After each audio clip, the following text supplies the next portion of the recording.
بسم الله الرحمن الرحيم. طلاب وطالبات الصف الخامس، أسعد الله أوقاتكم بكل خير. بدنا نبدأ يا خامس اليوم في الوحدة الخامسة في مادة التربية المهنية.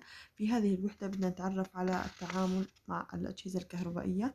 بدنا نبدأ بالدرس الأول، بيحكي لنا عن المكنسة الكهربائية. طبعا في العقود الأخيرة يا خامس ظهرت عنا العديد من الأجهزة الكهربائية المنزلية. هذه الأجهزة الكهربائية بتساعدنا على أداء الأعمال المنزلية بشكل سريع وبوقت وجهد قليلين. من هذه الأجهزة الكهربائية التي ظهرت عنا المكنسة الكهربائية. واضح عنا في هذا الشكل مكنسة كهربائية. أكيد يا خامس كلكم تعرفوا المكنسة.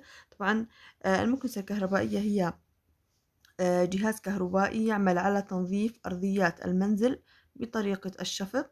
طبعا احنا بنقوم بتنظيف الأرضيات المنزل حتى انه نزيل الأتربة والغبار عن السجاد والموكيت وأرضيات المنزل.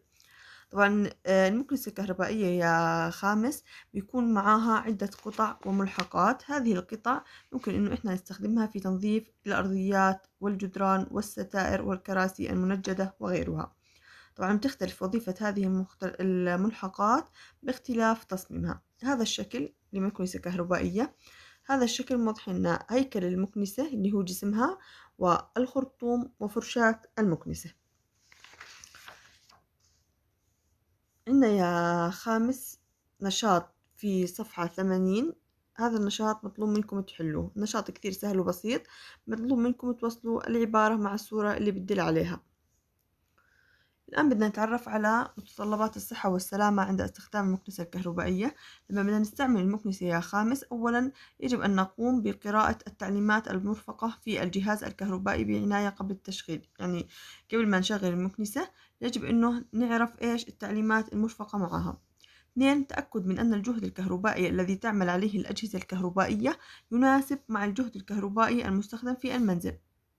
لازم انه احنا نكون عارفين انه الجهد الكهربائي اللي بتعمل عليه الاجهزه نفس الجهد الكهربائي او يناسب الجهد الكهربائي المستخدم في المنزل. لانه اذا كان يا خامس فرق الجهد عالي، يعني اذا كان فرق الجهد على الجهاز اكبر من الجهد الكهربائي في المنزل يؤدي الى تعطيل الاجهزه الكهربائيه وايضا تعطيل الكهرباء في المنزل. 3.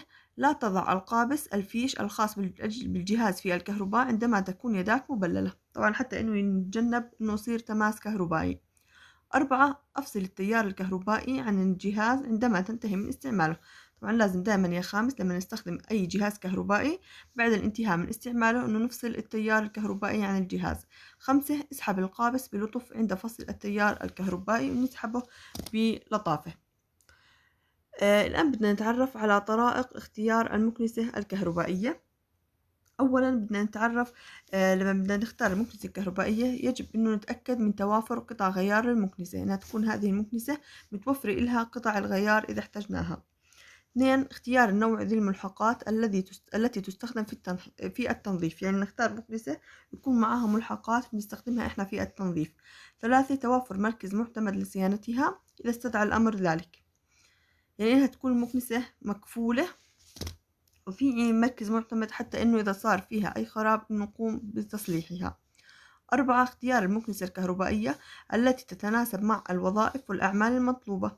5. اختيار المكنسة الكهربائية ذات الجودة العالية. طبعا أكيد نختار دائما أي إشي بدنا نختاره يفضل إنه نختار يكون ذات جودة عالية. 6. اختيار المكنسة الكهربائية ذات الثمن المناسب لدخل الأسرة. الآن بدنا نتعرف يا خامس على استخدام المكنسة الكهربائية في تنظيف المنزل. لما بدنا نستخدم المكنسة الكهربائية يا خامس في مجموعة من الأمور يجب أن نتبعها. طبعا هذه الأمور متعلقة بطريقة تشغيلها والعناية بها. أولا قراءة تعليمات الاستخدام من دليل الشركة المرفق لتجنب الاستعمال غير الصحيح للمكنسة والتأكد من الجهد الكهربائي المناسب لها. 2. تفريغ كيس الغبار وتنظيفه بعد كل استعمال، يعني يجب أن نقوم بعد كل استخدام المكنسة نفرغها من الغبار. حتى ليش؟ لو سألتكم لماذا يجب تفريغ كيس الغبار وتنظيفه بعد كل استعمال؟ لضمان عمل المكنسة بكفاءة.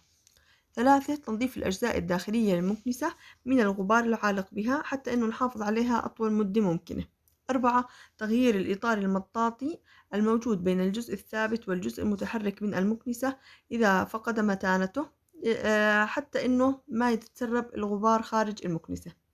5 عدم استعمال المكنسة الكهربائية لتنظيف المناطق المحتوية على الزيوت لمنع تراكم. لماذا يجب إنه ما نستعمل المكنسة الكهربائية في المناطق المحتوية على الزيوت؟